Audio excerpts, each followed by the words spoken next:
បាទសួស្តីបងប្អូនតោះសម្រាប់បងប្អូនចង់ធ្វើវីដេអូ AI របៀបនេះ Wow, look at this big piece of squid. This sauce is absolutely បងប្អូនអាចមកធ្វើជាមួយខ្ញុំបានទាំងអស់គ្នាតោះមុននឹងធ្វើវីដេអូ AI កុំភ្លេចជួយ like ជួយ share ឲ្យខ្ញុំម្នាក់មួយផងដើម្បីតាមដានវីដេអូថ្មីរបស់ខ្ញុំទាំងអស់គ្នាតោះកុំឲ្យខាតពេលយូរមកតាមដានជាមួយខ្ញុំទាំងអស់គ្នា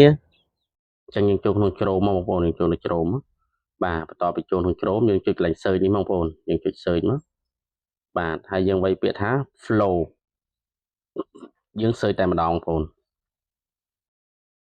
អញ្ចឹងយើងរកឈ្មោះវាមកបងប្អូននេះwebsite ដែលយើងចង់ចូលធ្វើបងប្អូននេះយើងចុចលើវាមកបន្ទាប់ពីចុចលើវាហើយសម្រាប់ខ្ញុំបានដាក់ email រួចរាល់ហើយបើបងប្អូនអត់បានដាក់ទេបងប្អូនចូលទៅដាក់ទៅនេះខ្ញុំដាក់រួចរាល់ហើយណាបងប្អូនដល់ពេលចូលទៅវាខុសទម្រង់ខ្ញុំបន្តិចយើងចូលពេលថា new project នេះមកបងប្អូនបាទពេលបងប្អូនចូលមកដល់ត្រង់ហ្នឹងហើយបងប្អូនចុចពាក្យថានេះខ្ញុំស៊ូមនេះបងប្អូនចុចពាក្យថាagent ចុចលើពាក្យ agent នេះមកបាទបន្ទាប់ពីចុចពាក្យ agent ហ្នឹងហើយបងប្អូនពហិធំនេះបងប្អូនឃើញខាងនេះទេបងប្អូនចុចកន្លែងនេះហើយមកយើងចុច select ហើយយើងយកពាក្យថា video បងប្អូនយើងចុចតម្រងមកមានតម្រងផ្ដេកនិងតម្រងឈរបងប្អូនចង់បានតម្រងផ្ដេកបងប្អូនយកតម្រងផ្ដេកទៅបងប្អូនចង់បានតម្រងបញ្ឈរបងប្អូនយកតម្រងបញ្ឈរទៅហើយសម្រាប់ខ្ញុំយកតម្រងបញ្ឈរហើយយើងចុចមួយសិនមកបងប្អូនយើងយកមួយសិនមកនេះយើងចង់បានវីដេអូ1 2 3 4អញ្ចឹងយើងចង់បាន1 2 3 4អញ្ចឹងណាហើយសម្រាប់ខ្ញុំយកតែមួយទេបាទចុចមួយហើយយើង select សកងបងប្អូន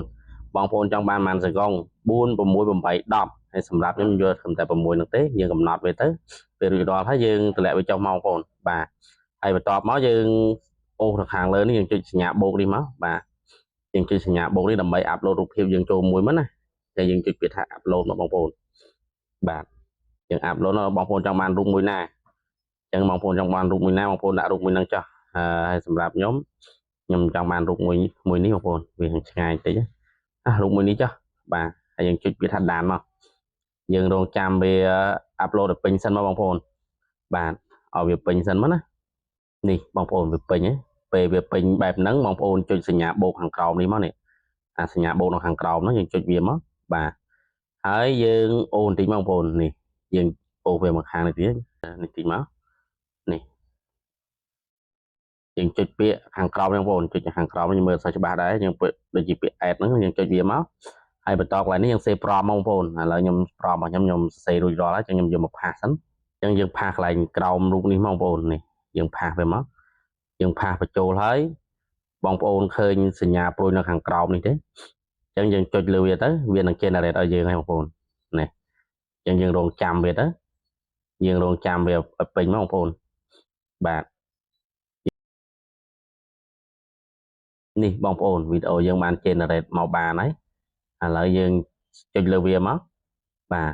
ហើយយើងចុចលើវាសិនមកបងប្អូនដើម្បីយើង save បងប្អូននេះបងប្អូនឃើញសញ្ញា download នេះទេឃើញសញ្ញា download នេះទេចឹងយើងចុចលើសញ្ញា download ហ្នឹងមកខ្ញុំព្រីកបងប្អូនឃើញធំតិចនេះយើងចុច download ហ្នឹងមកនេះបាទបងប្អូនឥឡូវវាកំពុងតែ download ចូលហើយឥឡូវយើងចង់ដឹងថាយើង download បានជោគជ័យអត់យើងចូលក្នុង general យើងមកដើម្បីយើងចូលឆែកមើលបងប្អូនវីដេអូរបស់ខ្ញុំមិញខ្ញុំបាន generate រួចហើយយើងចុចមក Wow, look at this big piece of squid.